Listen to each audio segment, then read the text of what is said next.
gymnase du centre-ville de Wuhan est en ébullition. Des travaux de transformation ont débuté lundi soir pour convertir au plus vite le lieu en hôpital. Le matériel d'échographie et de radiographie se déplace facilement, ce qui est très pratique. Les soins médicaux peuvent être prodigués ici.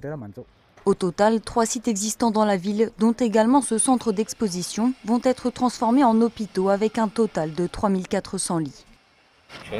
Nous avons regroupé toute la main-d'œuvre de la ville pour travailler ici et de manière continue, sans aucune pause. La Chine continue de muscler ses mesures.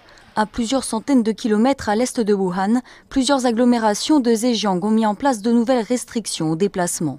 Comme à Hangzhou, métropole économique et touristique de 3 millions d'habitants et où plus de 200 cas ont été rapportés.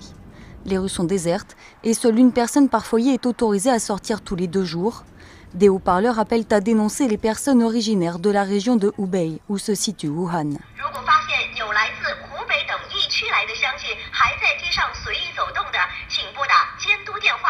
Ces mesures draconiennes ont été saluées par l'Organisation mondiale de la santé, qui estime qu'une fenêtre de tir existe pour endiguer l'épidémie.